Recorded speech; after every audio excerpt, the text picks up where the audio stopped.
A primeira palestra de hoje é feita por parte da professora Núria Calducci. Vou apresentá-la. Ela nasceu em Barcelona em 1957 e, a partir de 1978, é membro da Congregação Missionárias Filhas da Sagrada Família de Nazaré. Formada em Filologia Anglo-Germânica na Universidade Autônoma de Barcelona e em Sagrada Escritura no Instituto Bíblico de Roma, com uma tese sobre o livro de Ben Sirach. Atualmente é professora de Antigo Testamento na Faculdade de Teologia da Pontifícia Universidade Gregoriana e é professora no Pontifício Instituto Bíblico e é também diretora da seção Resenhas da Revista Bíblica de Roma, assídua colaboradora da Federação Bíblica Católica, membro da Associação Bíblica Espanhola, membro da Associação dos Biblistas da Catalunha, da Associação Bíblica Italiana e de outras sociedades sempre ligadas ao estudo da Sagrada Escritura. A professora Núria Calducci é também membro da Pontífica Comissão Bíblica e foi nomeada membro da Comissão para o Estudo do Diaconato para as Mulheres. A sua preparação em tema de Sagrada Escritura fez com que ela fosse escolhida como a pessoa certa para fazer a primeira palestra sobre a dimensão bíblica da consagração. E ela deu um título também especial à sua intervenção: A Força Irresistível da Palavra. O título abaixo é a Inspiração Bíblica da Vida Consagrada. Dou-lhe a palavra.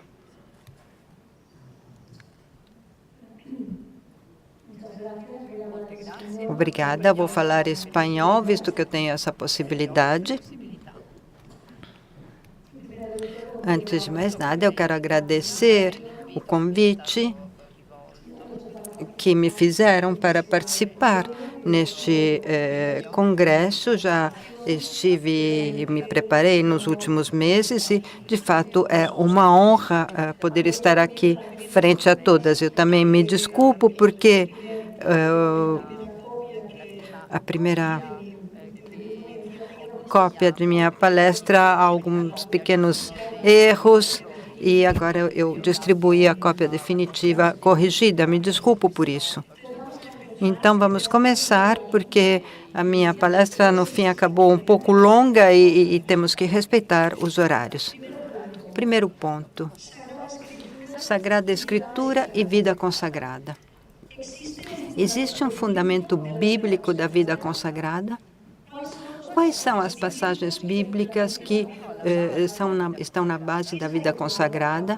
É oportuno buscar na Bíblia uma justificação, um fundamento de uma determinada forma de viver na igreja? Inútil dizer que essas perguntas não são novas. Desde sempre suscitaram interesse e também numerosas discrepâncias entre os teólogos e os especialistas em vida religiosa. A coisa certa é que o tema é complexo e delicado, aberto a muitas definições. Por esse motivo, eu me deixei guiar pela mão sapiente de um verdadeiro conhecedor da Sagrada Escritura e da vida religiosa. Refiro-me ao inesquecível Ángel Aparicio, missionário claretâneo, professor do Instituto Teológico da Vida Religiosa em Madrid, com quem tive a sorte de trabalhar durante vários anos na preparação da Bíblia da Conferência Episcopal Espanhola. Conforme seu parecer, não podemos falar de uma base ou justificação bíblica da vida consagrada, mas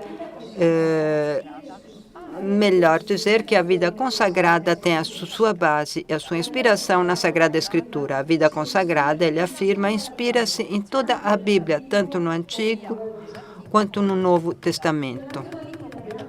Na mesma linha de Ángel Aparicio, situa-se Salvatore Maurizio Sessa, que 2 meses atrás, nessa mesma sede, dizia: na atual reflexão teológico-bíblica sobre a consagração, percebe-se, detecta-se uma visão da revelação que, às vezes, de fato, parece prescindir de uma leitura integral e harmônica da Escritura em suas partes constitutivas, o Antigo e o Novo Testamento.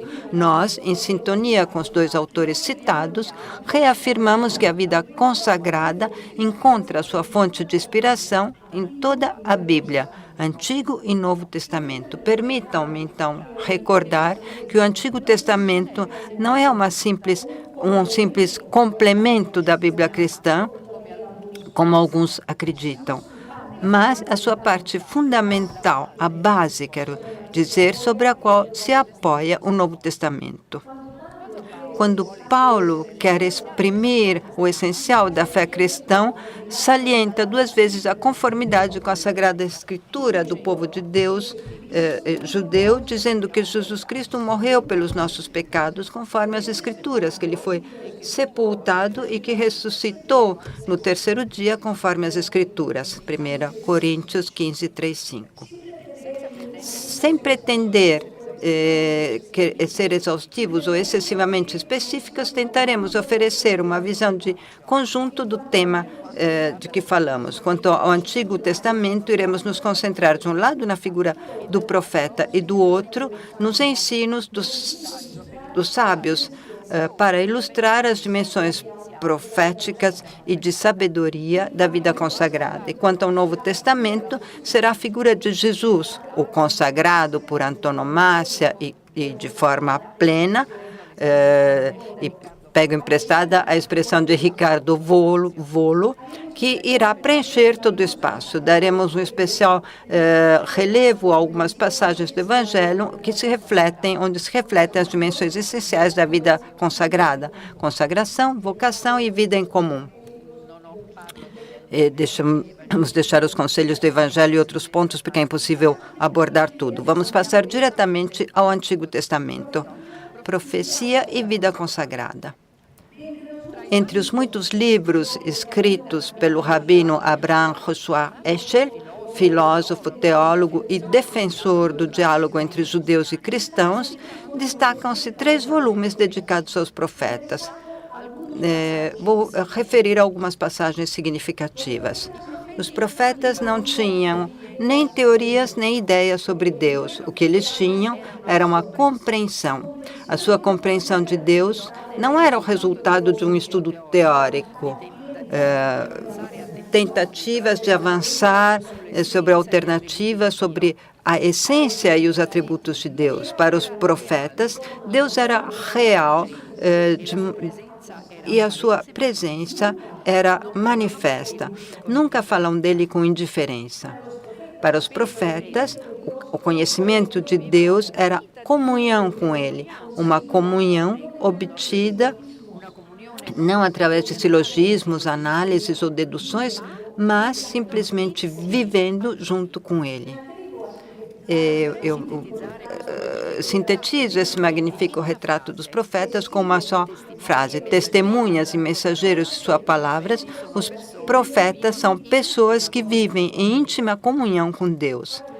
Bem, se olhamos os textos bíblicos, o retrato pode ser definido ainda mais. A sua leitura nos permite descobrir 4 características do mensageiro de Deus que encaixam perfeitamente na vida consagrada e na vida cristã. Podemos falar do profeta como uma pessoa inspirada, comprometida com o povo, em situação de risco e portadora de um carisma. O profeta é uma pessoa inspirada no sentido mais rigoroso da palavra. A sua inspiração deriva de um contato pessoal com Deus que inicia no momento de sua vocação e de aceitação da mesma. Por este motivo, quando fala, o profeta não recorre a arquivos ou documentos como os autores das obras historiográficas e tampouco se apoia na experiência humana como fazem os sábios. O seu único ponto de apoio, a sua única força, e eu também diria a sua única fraqueza, é a palavra de Deus. Essa palavra que Deus lhe transmite quando quer e como quer. Uma palavra poderosa que se impõe com uma força irresistível e arrebatadora.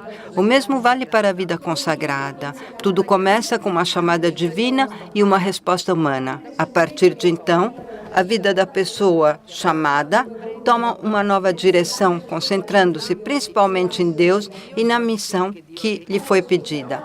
Para os consagrados e para as consagradas, Deus é a coisa mais importante na vida. Ele ocupa o centro do nosso trabalho, do nosso dia, das nossas relações, mente e coração. Ser conscientes que vimos dele e para ele caminhamos nos dá força para vencer as provas e as dificuldades com alegria e com esperança. As pessoas que estão ao nosso redor deveriam perceber que pensamos nele, que falamos nele, que o escutamos, que desejamos seguir o caminho que nos propõe. Deus é o nosso ponto de referência, como é para cada ser humano. No pensamento de Martin Buber, Deus é o eterno tu do ser humano. O tu que torna possível as relações entre os seres humanos e as outras criaturas. Todas as pessoas trazem dentro de si o desejo de Deus. Muitas vezes, porém, esse desejo fica escondido, sufocado por outras forças que lutam para contrastá-lo. Além disso, a sociedade consumista e hedonista em que vivemos não favorece a descoberta e a expressão desse desejo, mas mostra-se indiferente em alguns ambientes, até mesmo hostil ao fenômeno religioso. A missão profética dos consagrados e consagradas consiste em ser testemunhos da presença de Deus num mundo dilacerado por tantos males. Diz Ansel Grün que na vida consagrada não é tão importante falar de Deus, mas quanto convencer aos outros, através de nossa existência, de que estamos interessados em Deus. E Felicíssimo Martínez formula a mesma ideia com uma forma mais elaborada. Ele diz: a missão profética da vida religiosa consiste em testemunhar, ativar e articular os valores arquetípicos de todas as religiões e de todas as culturas. Então, cabe nos colocar essa questão. Podem os outros ler dentro de nós que Deus nos interessa? Segundo ponto, o profeta é uma pessoa comprometida com o povo. A sua missão de transmitir a palavra de Deus o coloca em contato com os outros. Ele não pode isolar-se daquilo e de seus problemas, e tampouco pode limitar-se a profetizar o recinto do templo, onde ele se sente protegido por uma estrutura majestosa e solene. Ao contrário, o seu lugar está no caminho, na praça pública, onde as pessoas se encontram, se reúnem, onde a mensagem é mais necessária e o problema é mais urgente. O profeta deve estar em contato com o mundo que o circunda. Não pode ignorar as maquinações dos políticos, Miqueias 3, a opressão dos pobres camponeses, Amós 8, o luxo desenfreado dos poderosos, Amós 6, e a despreocupação e a negligência de muitos sacerdotes, Oséias 4. Nenhuma área da vida humana pode ser indiferente, porque, definitivamente, nada é indiferente para Deus. A mesma coisa vale para os consagrados, homens e mulheres chamados a ser mensageiros da palavra no mundo sedento de Deus, no mundo que geme de dor e, eu diria, principalmente de solidão.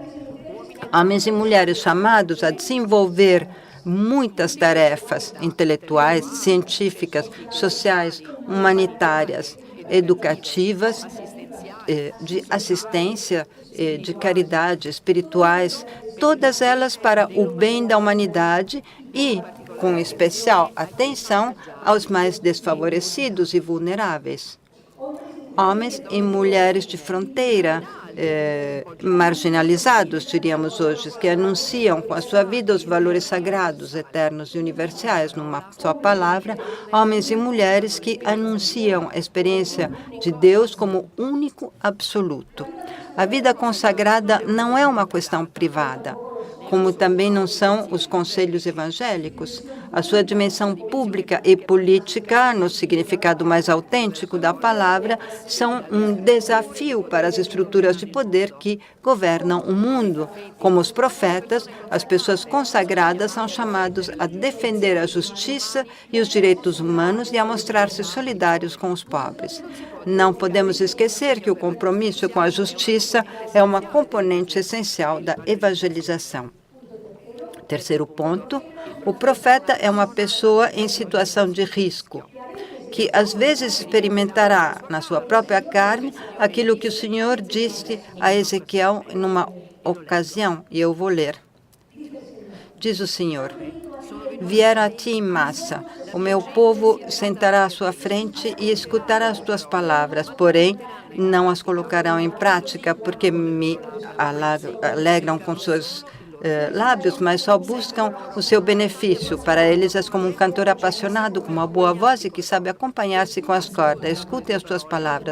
Escutam as tuas palavras, mas não as praticam.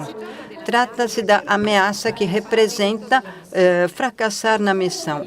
Os esforços do profeta não encontram aquelas pessoas a quem dirige a mensagem. De toda forma, este é o mal menor, pois muitas vezes os profetas devem confrontar-se com situações mais difíceis.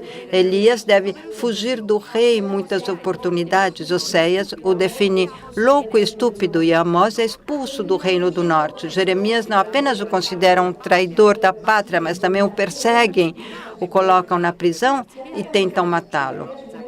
Zacarias morre dilapidado no templo, no adro do templo.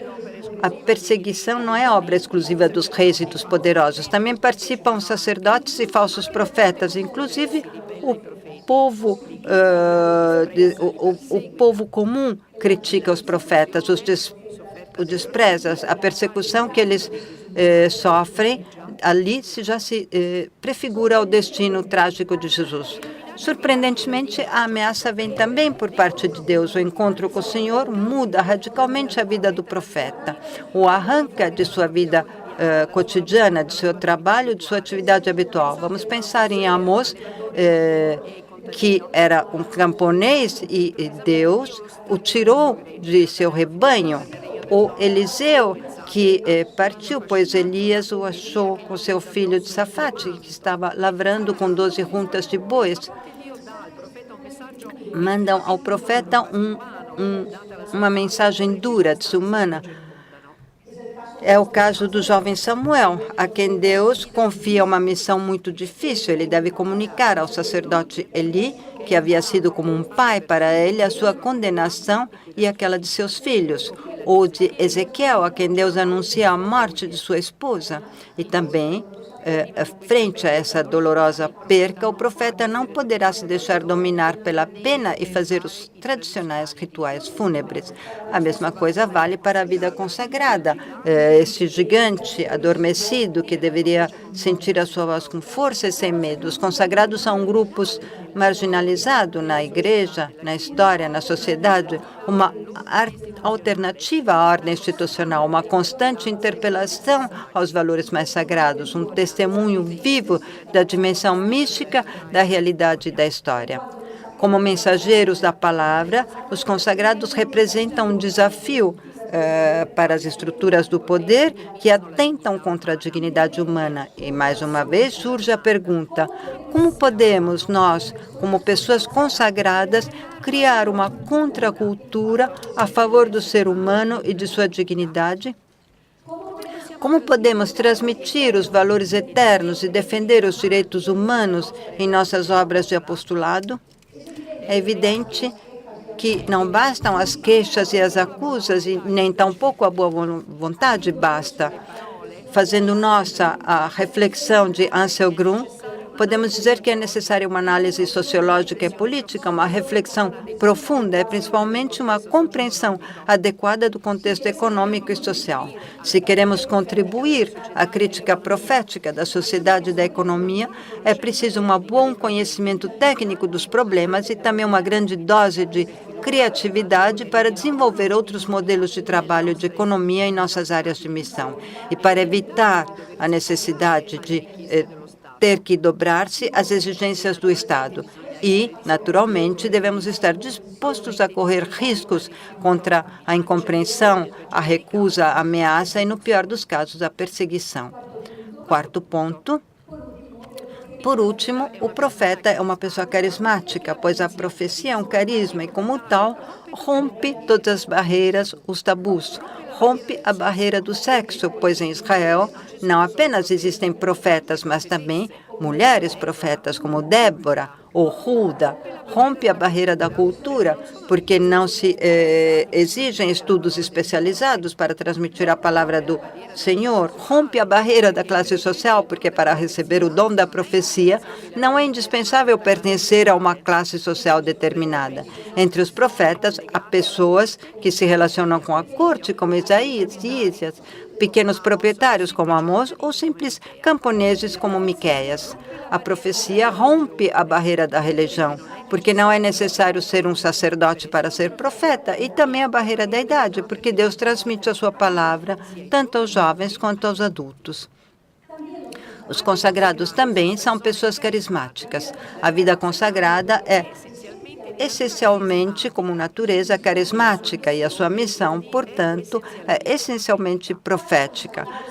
Cada pessoa consagrada é responsável não apenas de viver a sua identidade profética, mas também da missão profética da comunidade, do instituto ou do grupo ao qual pertence. Não fomos chamados para anunciar as nossas ideias ou a nossa visão do mundo ou da vida, como fizeram, por exemplo, os falsos profetas no tempo de Jeremias, mas para anunciar a palavra de Deus seguindo um determinado estilo de vida que, com certeza, não é o mesmo para todos. Até aqui, os profetas. Agora vamos passar aos sábios. Sabedoria e vida consagrada. A diferença do que acontece com a profecia, a relação entre a vida consagrada e a sabedoria é um aspecto que requer menos atenção por parte dos estudiosos. Por esse motivo, a seguir, eu queria evidenciar alguns pontos de contato entre a sabedoria bíblica e a vida consagrada. Para isso, vou apresentar o que eu chamo a direção sapiencial da vida consagrada, que está alinhada com a tradição de sabedoria de Israel e não se limita a um só aspecto da vida, mas intervém nas suas múltiplas e várias manifestações. A dimensão da sabedoria da vida consagrada é, portanto, uma realidade plural que interessa diversas áreas.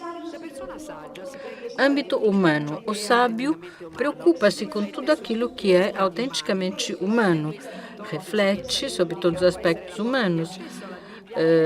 Por isso, o motivo da sabedoria bíblica pode ser a porta de acesso à Bíblia para aquelas pessoas que, mesmo se acreditam profundamente, não sabem no ser humano, não acreditam em Deus. Nós estamos chamados a preocupados, a refletir seriamente sobre problemas que envolvem a humanidade, ou seja, nada daquilo que acontece ao ser humano deveria ser indiferente para nós. O âmbito formativo e pedagógico. O homem sábio nos convida a procurar a sabedoria como bem suprema, nos avisa contra as dificuldades e as provas que esta busca implica e descreve poeticamente o encontro desejado. Encontrar a sabedoria produz paz, alegria e alegria profunda e, no fim, dá um sentido à vida. Este convite dirige-se principalmente aos jovens que estão numa fase de formação. Sua vida é um livro aberto, um projeto em curso, uma viagem que acaba de iniciar. Devem preparar-se a tudo o que pode acontecer, para o bem e para o mal, adiantado ou imprevisto.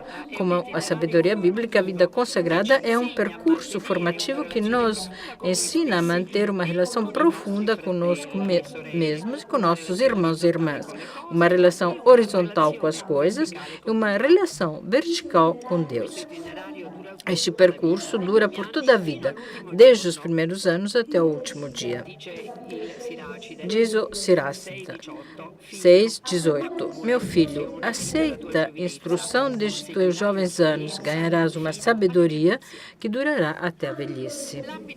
O âmbito de serviço. A pessoa consagrada como homem sábio não é por si mesma, mas para os outros.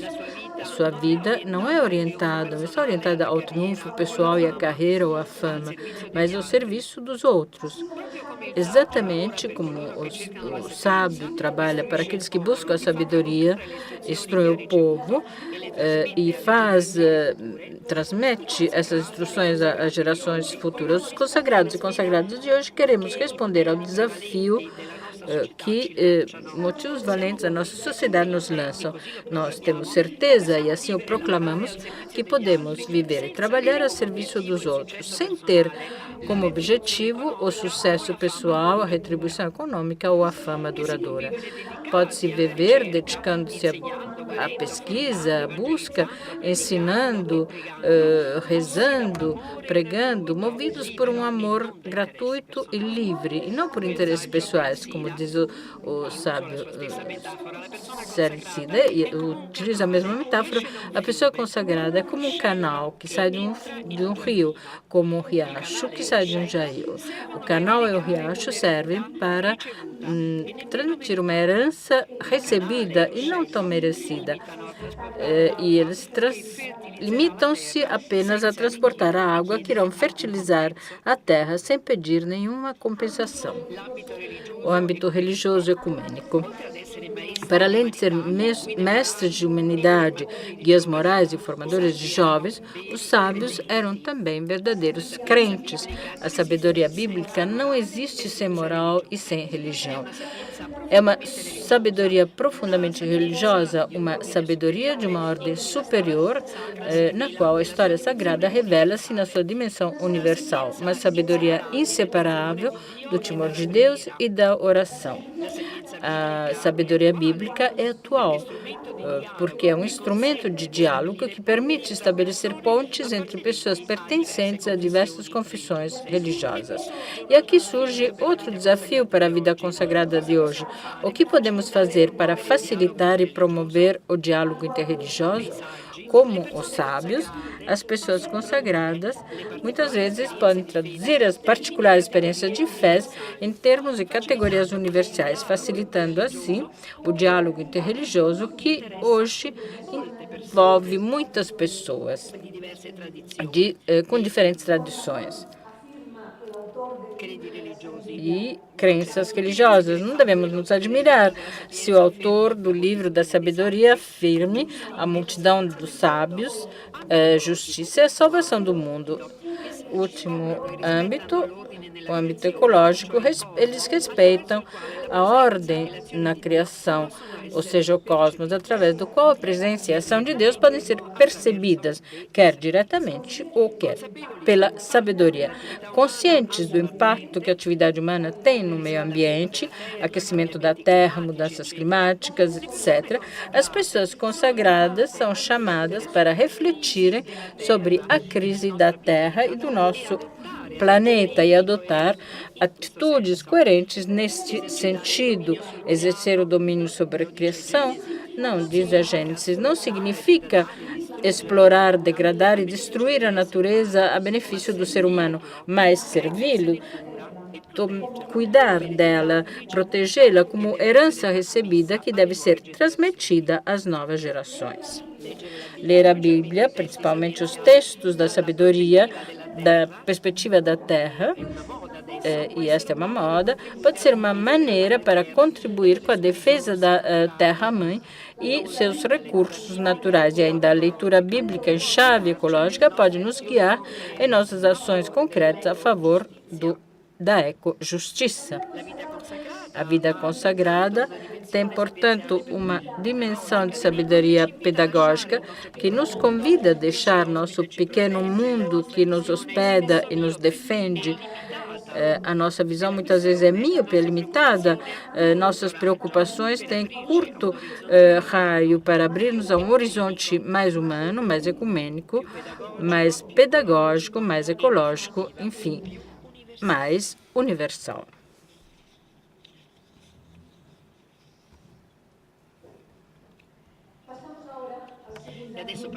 E agora vamos passar à última parte, segunda parte, a parte que diz respeito ao Novo Testamento. A leitura profética e da sabedoria da vida consagrada, que acabamos de realizar, abre o passo ao Novo Testamento, totalmente concentrado em Jesus de Nazaré, suas obras, suas palavras, sua paixão, sua morte e ressurreição. Desde o início, a vida consagrada tem suas raízes na figura e na mensagem de Jesus. Jesus estou citando já um Pérego, Jesus, repito, é o núcleo essencial e dútil do qual brotou e continua brotando a vida consagrada em suas múltiplas formas. Como já indicamos no começo, nós limitaremos, por motivos óbvios de tempo e de espaço, apresentar uma seleção de textos que possam iluminar as dimensões essenciais da vida consagrada. Quero evidenciar essenciais porque é impossível tocar todos os pontos. Consagração.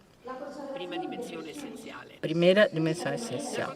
A consagração à luz da consagração de Jesus manifesta-se no momento do batismo. As três versões que os evangelhos nos oferecem, vamos escolher a de Marco. Diferentemente de Mateus e João, Marco coloca a cena do batismo no começo do evangelho. E, naquele início, aparece João Batista, um profeta da conversão, vestido com pele de camelo, um cinto de couro na vida e pregando no deserto. Isso significa, como diz Javier Picasa, que Jesus não nasce de nada, não parte de nada, mas que ele apoia-se no percurso específico da história e da realidade israelítica do seu tempo, na profecia de renovação escatológica muito viva naquele momento, no qual o maior representante parece que tenha sido João Batista. Misterioso, lacônico e conciso, Marco não recria a figura de João Batista, não está interessado em seus ensinos ou a sua mensagem. Ele busca apenas de apresentá-lo como testemunha e precursor de Jesus. Quem é maior do que eu vem depois de mim, e eu não sou digno de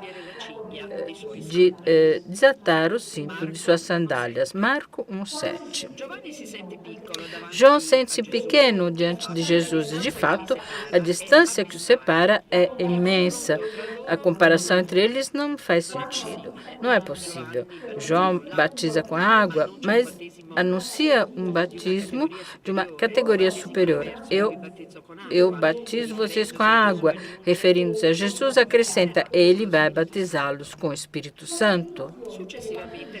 Sucessivamente, o evangelista conta o batismo de Jesus, mas sem dar nenhuma explicação teológica do porquê aquele que é superior e sem pecado submeta-se a um batismo destinado aos pecadores.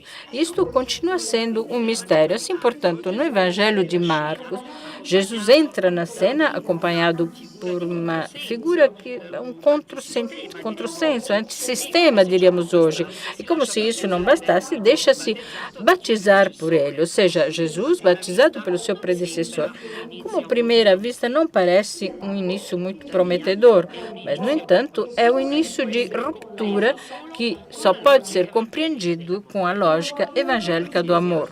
Como qualquer outro judeu, Jesus vai para Jordão em busca de Batista, confundindo-se entre a multidão que busca o perdão dos pecados. Sem ser notado ou sem pretender absolutamente um tratamento de favor, espera sua vez para ser batizado sem que ninguém o reconheça. Desta maneira, Jesus assume a mais pobre das realidades humanas e une-se aos pecadores. Aquele que não havia conhecido o pecado, dirá Paulo, Deus o tratou do pecado para nosso favor. Nas palavras de Pérego, nós encontramos diante de um mestre que submete-se ao Batista, fazendo sua não só a vida de ruptura, mas com a tradição, mas uma maneira de esconder um ato de consagração que ninguém entende e reconhece. Quando sai da água, ele viu o Espírito abrir os céus e um Espírito descer sobre ele como uma pomba. E ouviu-se uma voz: "Você é o meu filho predileto", e ele tem uma experiência imediata que ele rasga com a voz da sua palavra e a força do seu Espírito, oferecendo novo conteúdo a tudo aquilo que existe. Na voz celestial, responde a profecia do salmista: "Tu és meu filho, eu hoje te gerei." E o início dos primeiros cantos do Senhor: "Eis meu servo, que eu a quem sustenho, e o meu eleito, em quem se apraz a minha alma." A voz do Padre acompanha o dom do Espírito, que representa a investidura messiânica de Jesus. Nós atingimos um momento culminante. A profecia do Messias cumpre. Seu tempo de espera cessa. O céu abre-se, chega a voz e o poder de Deus realiza-se na terra. Nas primeiras gerações cristãs, desde as primeiras gerações cristãs, o batismo de Jesus foi concebido como um ato de sua consagração. Confirma disso está no evangelista Lucas, numa das passagens dos Atos dos Apóstolos, onde Pedro, falando com Cornélio, com todos aqueles que o acompanhavam, pronuncia as seguintes palavras: "Vós bem sabeis o que aconteceu em toda a Judéia, começando pela Galiléia, depois do batismo que João pregou."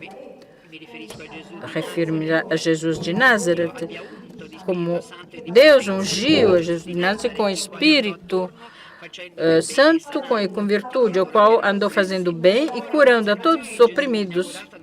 Agora, a consagração de Jesus, inaugurada no Jordão com batismo, chega na sua plenitude.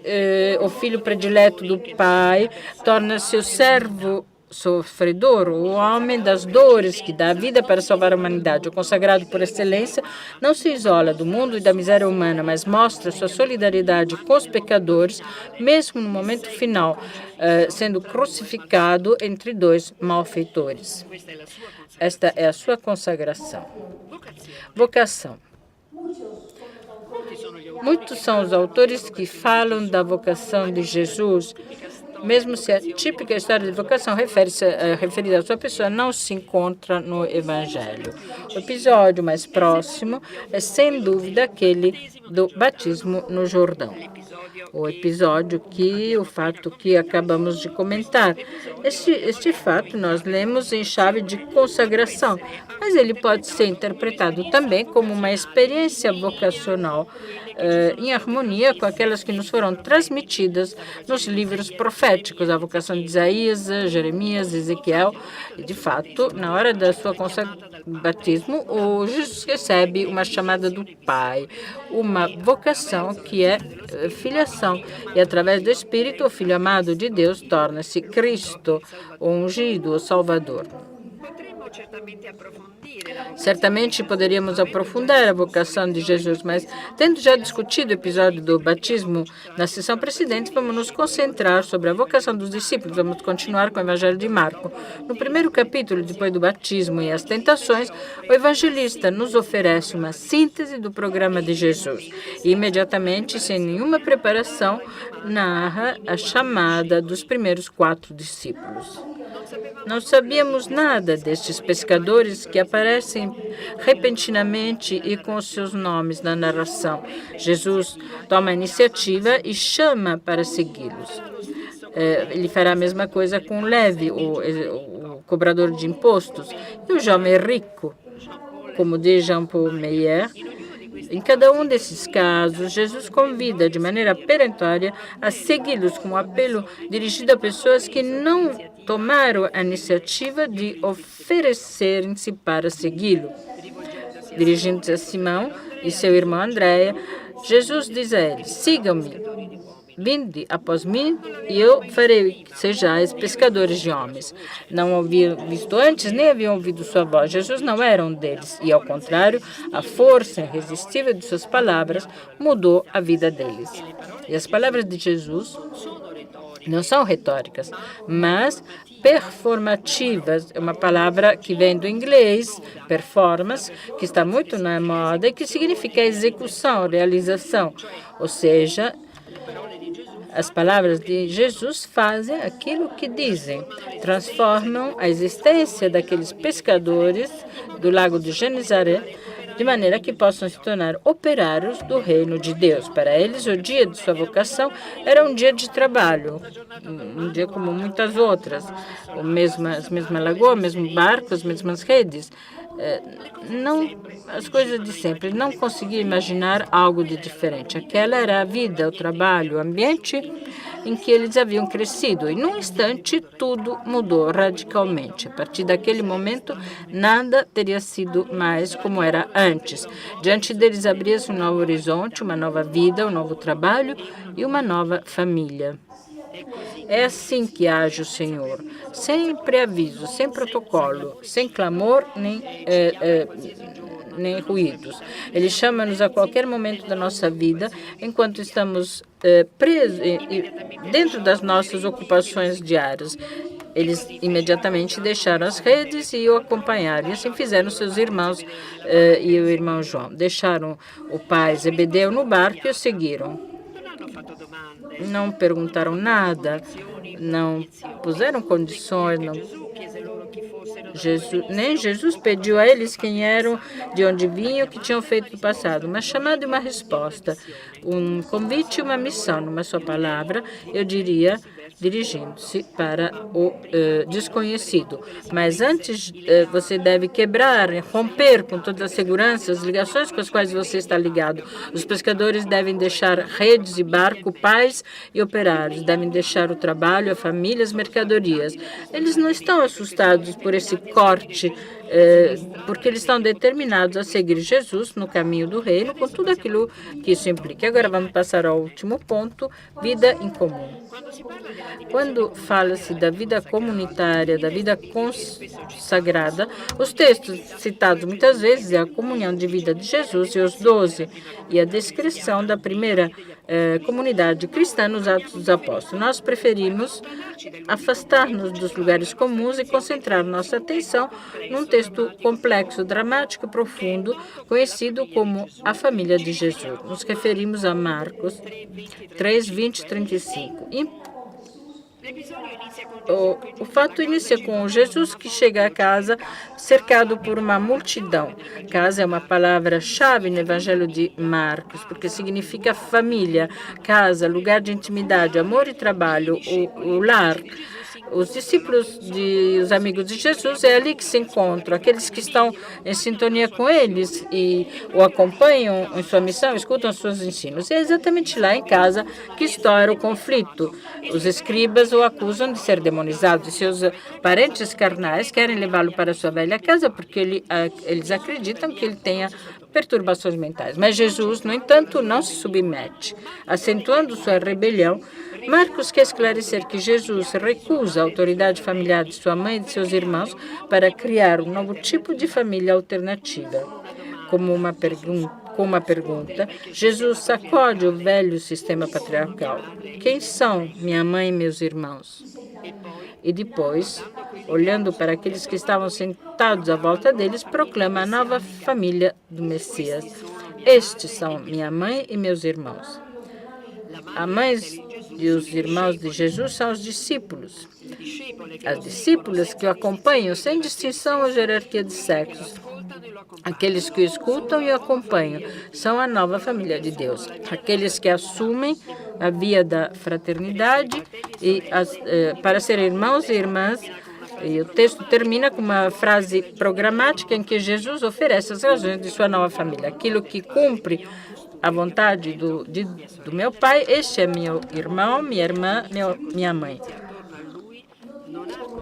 A nova família que surge del cumprimento de la voluntad de Dios. Do cumprimento da vontade de Deus. nova família constitui um espaço de gratuidade, solidariedade, apoio e hospitalidade.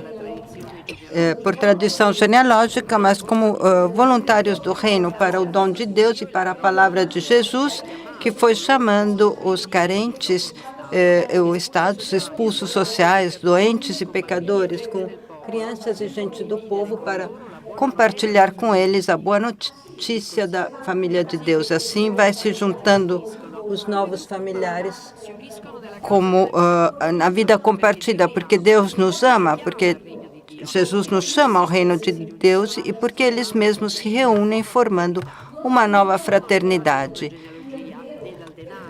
Não é autoridade social, somente a graça de Deus os convoca como irmãos no novo tipo de casa. E isso é único na história. E vamos à conclusão.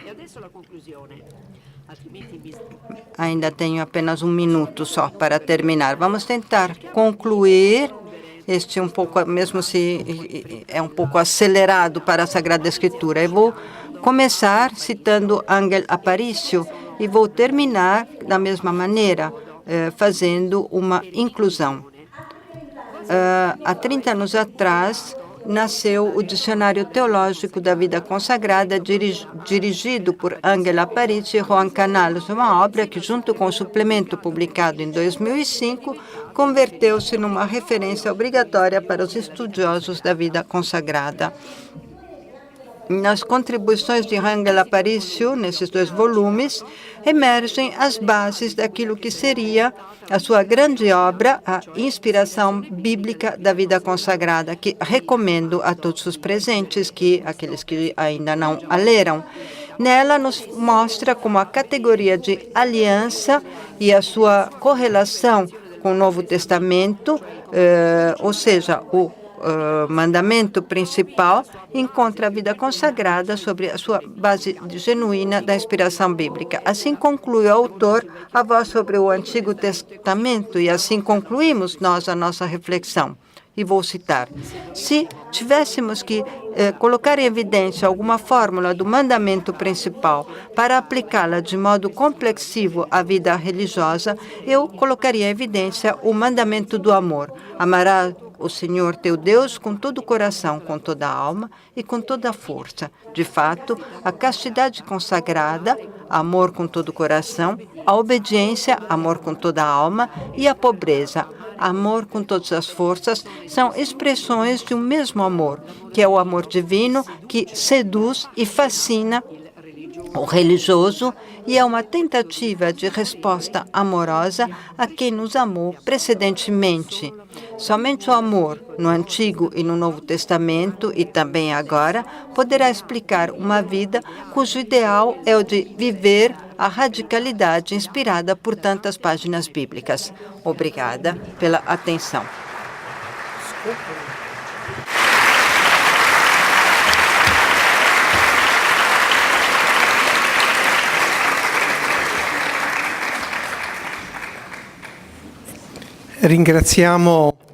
Agradecemos a oradora por essa sua palestra, na qual, entre as linhas, ela resumiu a dificuldade e a diversidade de interpretação para querer fundar a vida consagrada na Escritura e, com certeza, também um ensino de Santo Agostinho que nos mostra uma unidade na revelação e, portanto, não ver o Antigo e o Novo Testamento, mas ver uma única revelação de Deus lida em seu conjunto, que se torna o pano de fundo sobre o qual ler alguns conceitos.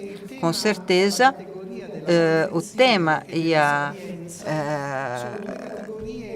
da sabedoria, da profecia e da sabedoria são duas categorias que nos ligam ao tema da consagração, assim como exposto no Antigo Testamento, mas que também se tornam um ponto de reflexão, porque profecia e sabedoria estão na base tanto da primeira consagração fundamental, que é o batismo, e também adquirem um significado na consagração específica quando se fala de consagração frente dos conselhos evangélicos. Portanto, são duas categorias que inspiraram desde sempre a reflexão.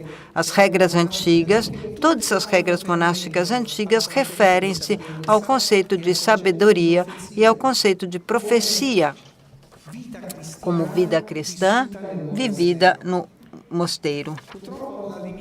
Infelizmente, a limitação do tempo não permitiu que fosse explicada toda a segunda parte sobre o Novo Testamento, mas aqui também, com rápidas traços, foram nos dados as partes essenciais, ou seja, não se pode falar do Novo Testamento para além da figura de Cristo, que é o consagrado por excelência.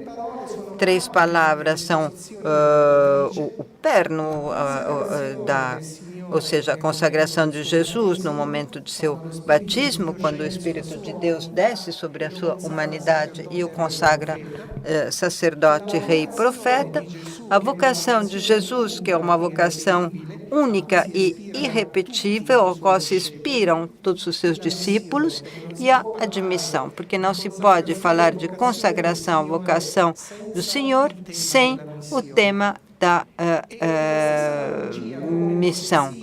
E com a mesma analogia, como profecia e sapiência são aplicadas à expressão da seguimento de Cristo, assim também a consagração de Jesus, a vocação de Jesus e a sua missão tornam-se o horizonte sobre o qual devemos nos mover na nossa reflexão, considerando a última parte de sua palestra, a dimensão da vida comum, da comunhão fraterna, que descreve, de um lado, com certeza, a primitiva comunidade de Jerusalém, mas que representa espiritualmente a família de Deus, do discípulo, irmã e mãe, quem faz a vontade de Deus. Como podem ver, o tema da consagração toca vários aspectos, mas toca a inteira revelação, toda a Sagrada Escritura.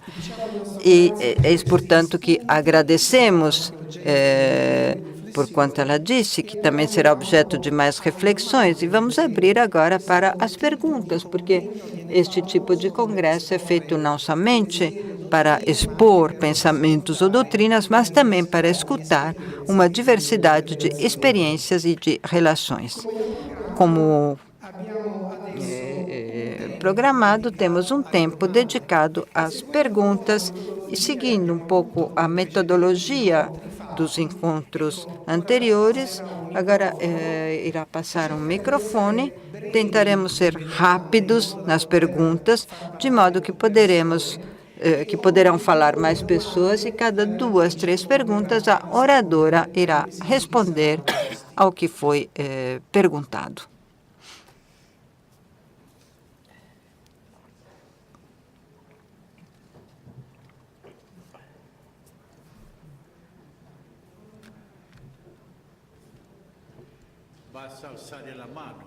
Basta levantar a mão. Não todos ao mesmo tempo.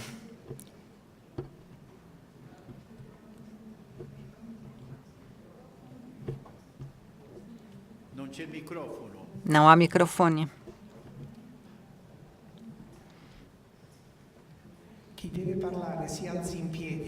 Quem quer falar pode levantar em pé, assim o microfone chega até ele.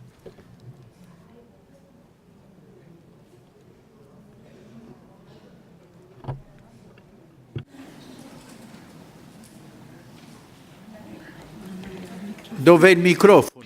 Onde está o microfone?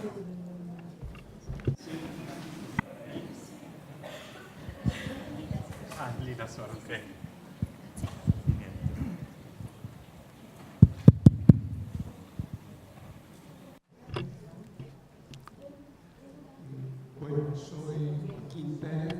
Eu sou Joaquim Pérez, de Córdoba, e pertenço ao movimento Novas Formas de Vida Consagrada, missionário da Esperança. A propósito da sua palestra, o fundamento da vida consagrada, precisamos procurá-lo nas Escrituras, a Sagrada Escritura. Poderíamos entender, portanto, que há uma base comum suficiente para dizer que os leigos também, em sua vocação, podem ser incluídos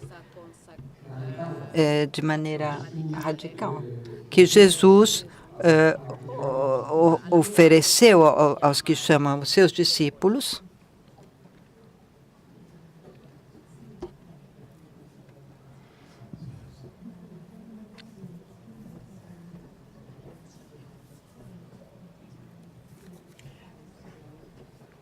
Ah oui, il faut parler, il faut poser la question.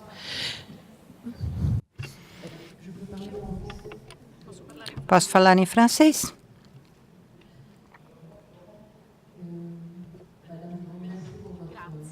Obrigada pela sua palestra. Antes de mais nada, eu sou fundadora de uma nova forma de vida consagrada. A minha pergunta é esta.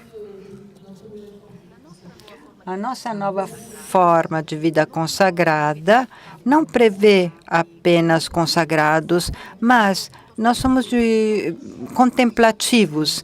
E eu gostaria de saber o que a senhora compreende, ou o que a senhora acha que deveria ser o empenho, o compromisso dos contemplativos em relação aos outros, às outras pessoas, em relação à humanidade. Para além do fato de escrever alguns livros, por exemplo, um livro sobre a ecologia cristã que estamos preparando, mas, fora isso, na sua opinião, qual poderia ser uma forma de empenho dos contemplativos hoje, nos dias de hoje, em relação aos seres humanos, à humanidade em geral? Obrigada. Boa tarde, sou Viviana Lima, consagrana do Reino Christi e em vias de convertir com a ajuda do Sr. Carvalho. A minha pergunta é como, na vida consagrada, podemos compreender melhor a unidade indissolúvel da vocação e a missão, como parte integral e como coisas que se antepõem, porque muitas vezes encontramos expressões como a vivência de sua missão se opõe à sua consagração. Uma missão tão urgente pode estar em detrimento de uma vida consagrada. Como contemplar em Cristo e a dimensão de sua vocação, mas ao mesmo tempo a sua consciência de ser enviados pelo Pai para restabelecer a comunhão e anunciar a boa nova do reino a partir do seu ser consagrado.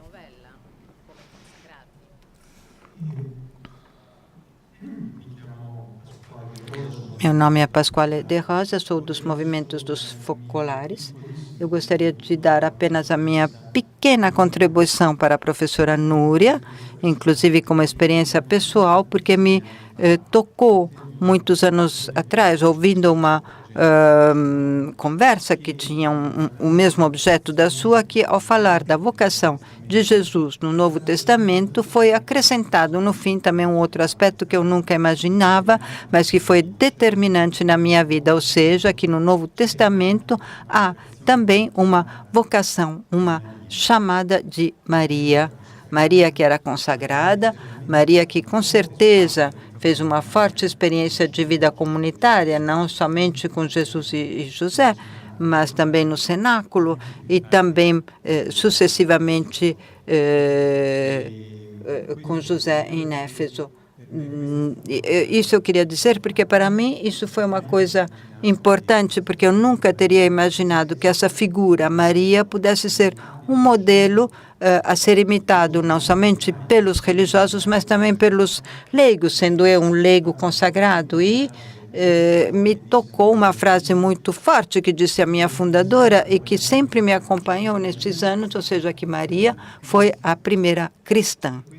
E isto, para mim, na vida inteira, teve grande importância e também me fascinou essa figura, mas não me fascinou como figura.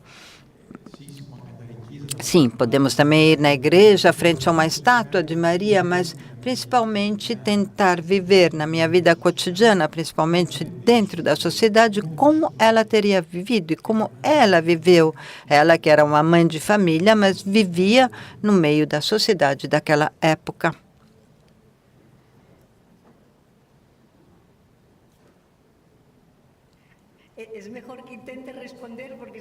É melhor que eu tente responder, porque senão vou acabar esquecendo tantas perguntas. Antes de mais nada, obrigada por essas perguntas, porque sente-se que há um eco, que realmente há reações, e isto é sempre agradável. Eu gostaria de responder de maneira rápida. A primeira pergunta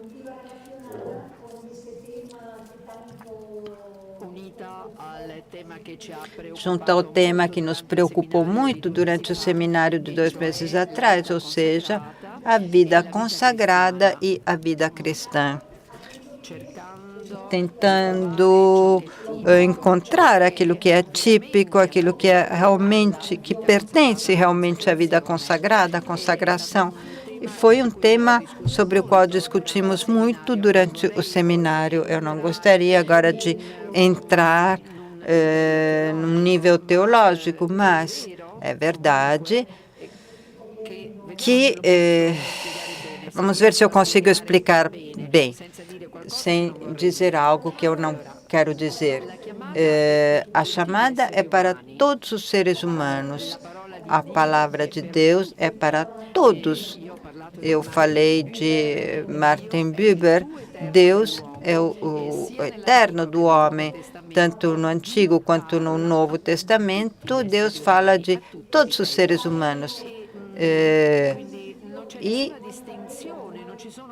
não há distinção, não há limites.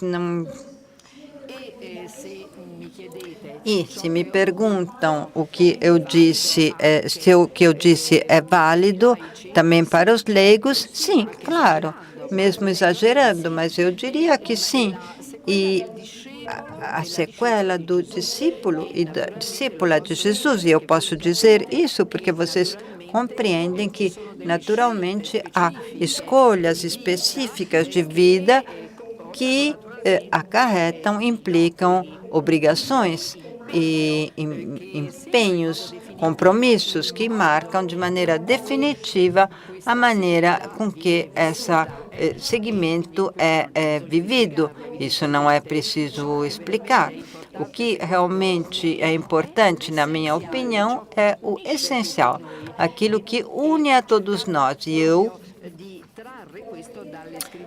tentei extrair isso das Escrituras, a experiência profética, a experiência sequencial daquelas pessoas que viviam há mais de 2000 anos atrás e que iluminam as nossas escolhas de vida consagrada, porque nós somos como eles. A pessoa humana não mudou e eu não sou a favor de dizer ou de salientar sempre aquela palavra, aquela radicalidade, radicalismo, a maneira mais especial, porque sempre que há um destaque, há um contraste. E, portanto, eu diria que aquilo que nós encontramos na Sagrada Escritura é realmente o diálogo entre Deus e o ser humano. Deus chama e você é livre de responder de uma maneira ou de outra. E se você responde de uma certa forma, concretamente, então você deverá seguir um determinado caminho. E seguir Jesus, naturalmente, significa romper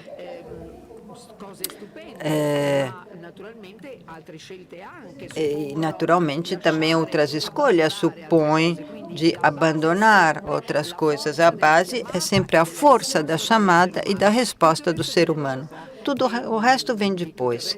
De todo o resto podemos falar, pode se mudar também. Essa é a minha opinião.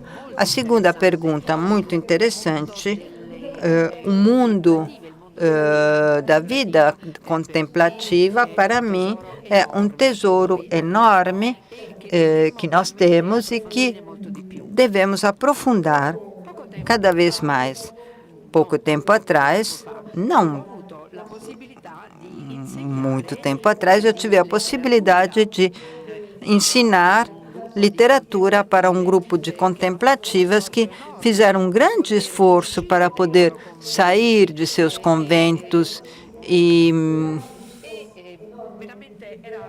realmente era bonito ver essas pessoas com essa vontade de conhecer a palavra de Deus.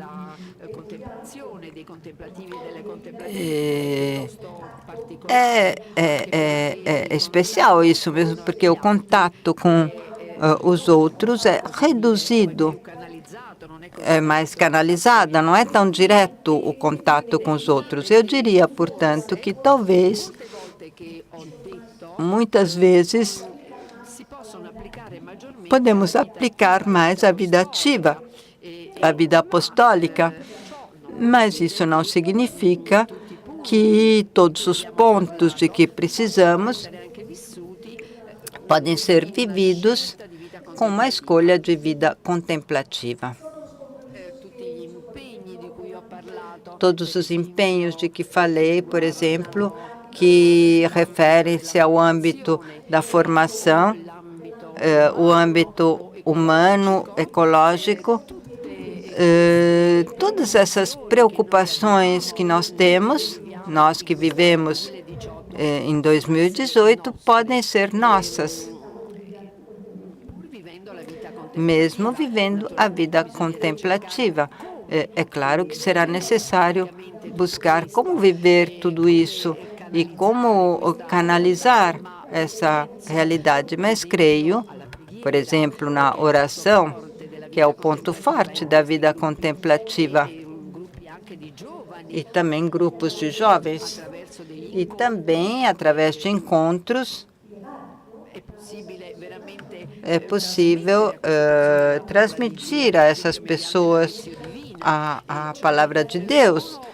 São oportunidades realmente maravilhosas, através das quais as contemplativas e os contemplativos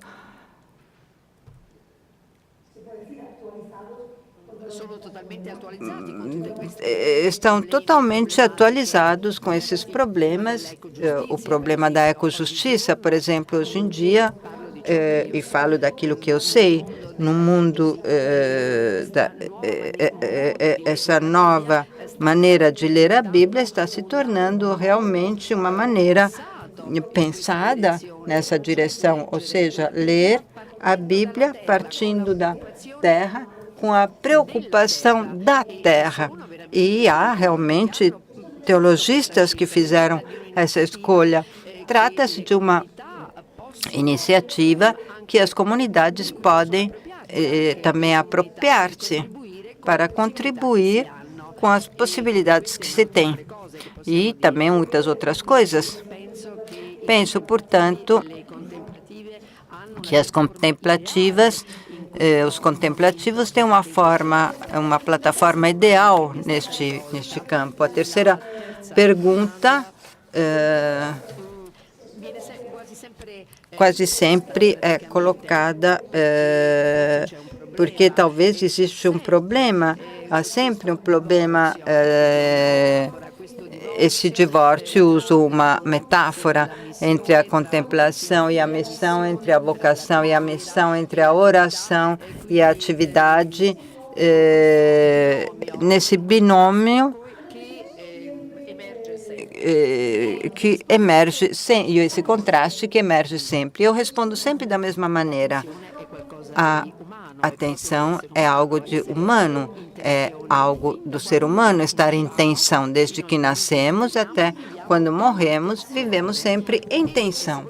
E se quisermos tirar a atenção, não podemos fazer isso, porque faz parte de nossa natureza.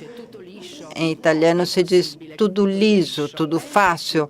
Não, é impossível que seja assim. A atenção faz parte do ser humano. Nascemos com essa tensão, saímos e lutamos com os outros e com a vida. Não podemos nos afastar das tensões, fugir das tensões. Esse é o primeiro ponto. Então, vamos tentar de não sucumbir frente às tensões, ou seja, aceitar, ter consciência, tentar de aceitar, não estar submissos às tensões, quando a pessoa praticamente perde o controle de si e do seu ritmo de vida, do seu trabalho, significa que a tensão alcançou um extremo que nos irá prejudicar. Analisar.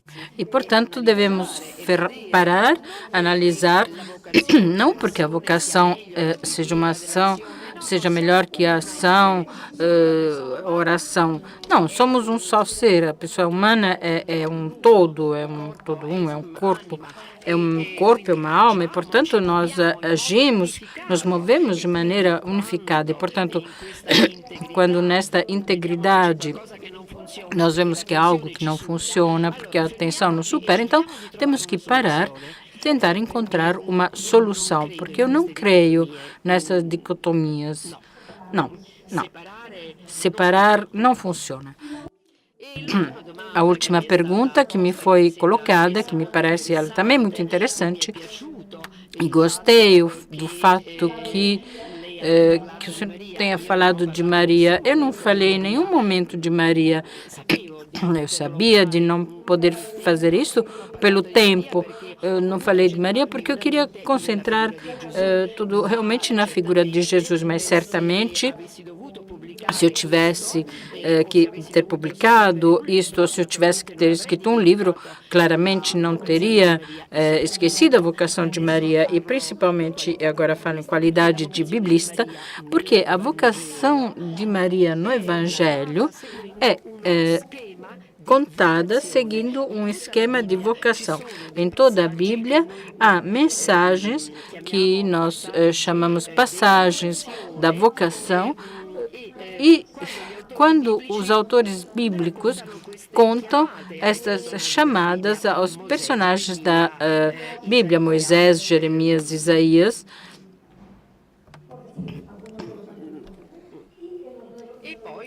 e depois, no Novo Testamento, Maria, a vocação de Maria é contada seguindo o esquema perfeito da vocação. Portanto, é um exemplo muito utilizado também nas classes para ilustrar este esquema, ou seja, a situação normal da vida de cada dia, uma mulher normal que faz algo de normal, noção de Deus, talvez o anjo, nesta normalidade, nesse dia de cada dia. Depois, claro, a maravilha, a surpresa, a reflexão no caso de Maria, ou seja, de um lado é o coração que palpita, mas também a cabeça começa a funcionar, porque ele quer entender, ela quer entender o que está acontecendo. Depois uma objeção. Depois, aqui sim tem uma objeção. Ela pede porque ela não entenda, porque ela quer que o anjo explique bem a ela o que está acontecendo. Depois o anjo, a voz do Senhor, que confirma que é uma chamada de Deus, que, portanto, ela não deve ter medo. Então, ela, Maria, aceita. Portanto, é um esquema convencional. Através desse esquema, sintetiza-se, torna-se um paradigma da chamada. Isso nós encontramos, naturalmente, nos evangelhos da infância e no evangelho de João. Encontramos uma Maria completamente diferente, ou seja, Maria muito mais madura, Maria muito mais adulta, podemos dizer, na fé, que acompanha Jesus nas núpcias de Canaã, E, então, tem esse salmo maravilhoso, o salto de Maria, esse salto de Maria, não como mãe biológica de Jesus, mas como mãe de todos aqueles que irão seguir Jesus, a família alternativa de que falávamos no Evangelho de João. Maria dá esse salto simbólico muito importante, sendo mãe de Jesus, torna-se mãe da igreja, mãe de todos nós. Obrigado pelo que o senhor disse. Muito bem, vamos encerrar esta primeira sessão do nosso encontro, mas antes eu quero dar um aviso. Estão entre nós Paulo Pellegrini, Tommaso Valli, da Mediacor, que é uma sociedade de comunicação. Já no congresso que foi feito sobre a economia, eles fizeram entrevistas e colocaram em rede várias contribuições, dando a conhecer as atividades do dicastério, porque, como sociedade de comunicação, eles interessam-se muito na vida eclesial e consagrada. Portanto, se por acaso eles pararem vocês para fazer perguntas ou filmar, saibam que são pessoas conhecidas no dicastério que estão trabalhando para nós. Conforme o programa, agora temos uma pausa de meia hora e vamos nos encontrar aqui pontuais às 17h15 para começar a segunda sessão do nosso congresso. Obrigado.